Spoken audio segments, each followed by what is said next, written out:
Bonjour Florian Philippot. Bonjour. Nicolas Sarkozy est sorti hier de prison après 20 jours de détention. Est-ce que pour vous, c'était une bonne nouvelle? Qu'il sorte? Oui. Pas particulièrement. Moi, j'ai pas de plaisir particulier à voir quelqu'un en prison, mais Nicolas Sarkozy ne m'a jamais arraché une larme. Son sort judiciaire non plus. C'est un homme qui apparaît dans énormément de dossiers. Et sur ce dossier-là en particulier, il y a beaucoup de choses, contrairement à ce que certains disent sans connaître le dossier. Il y a même des victimes qui ont été reconnues officiellement par la justice. Alors on verra bien avec l'appel, évidemment. Mais au-delà de ça, moi je juge surtout le président de la République.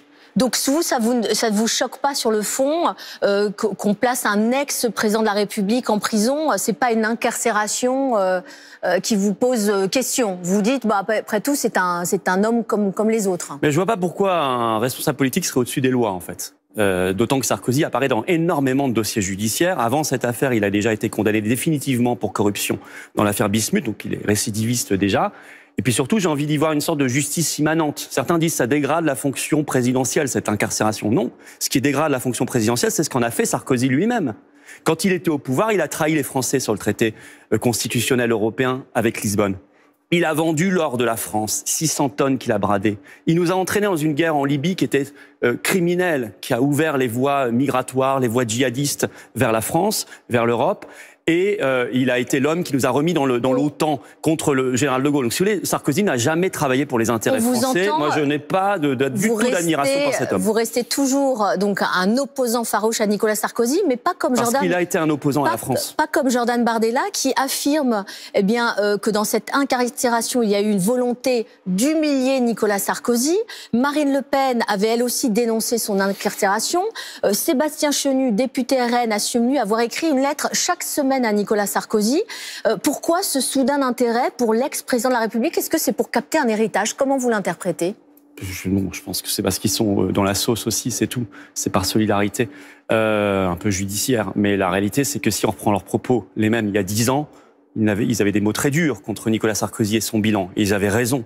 Nicolas Sarkozy est un homme qui a trahi la France. Pourquoi ils ont changé d'avis, Jordan Bardella, Marine Le Pen? Ils ont changé d'avis sur tout. Ils ont changé d'avis sur l'Europe, ils ont changé d'avis sur l'euro, ils ont changé d'avis sur l'OTAN, ils ont changé d'avis absolument sur tous les sujets, sur les retraites, sur tout. Donc ils ont changé d'avis aussi sur la probité qu'on doit avoir en politique. Et je suis désolé, on doit avoir de l'honnêteté et de la probité en politique. Et surtout, on ne doit pas défendre des hommes qui ont trahi la France, qui ont vendu la France aux Américains, comme Sarkozy, qui nous ont entraînés dans des guerres terribles, illégales, comme la Libye, et qui, encore une fois, ont trahi le vote des Français par référendum sur la Constitution européenne. Enfin, c'est un crime terrible contre la France. Nicolas Sarkozy est aussi assez laudateur concernant Jordan Bardella. Est-ce que vous trouvez que ça ressemble à un début de transmission, à un appel à l'union des droites? Et est-ce que vous la souhaitez d'ailleurs, cette union? Moi, je veux l'union des patriotes. Voilà, qu'ils viennent de droite ou de gauche, ceux qui défendent la France, ceux qui défendent sa souveraineté.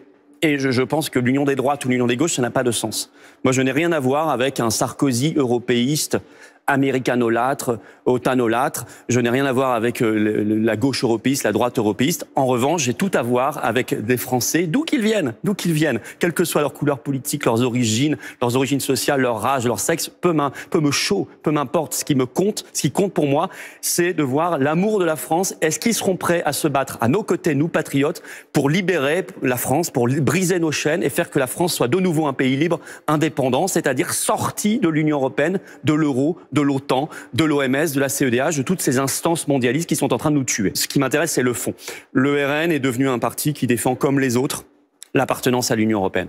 Donc, en tout point, que ce soit sur l'économie, l'immigration, l'énergie, la santé, l'agriculture, on voit le Mercosur en ce moment, l'économie, on voit Chine, c'est-à-dire la fin de la base productive industrielle française.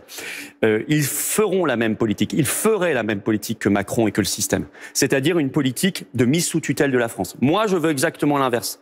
Je pense que la France peut être une terre de production. Je pense qu'on peut sauver nos paysans. Je pense qu'on peut arrêter l'immigration. Je pense qu'on peut retrouver un destin national, une diplomatie libre, indépendante vers la paix et non pas vers la guerre contre la Russie. Pour cela, il faut sortir absolument et le plus vite possible de l'Union européenne et de l'OTAN.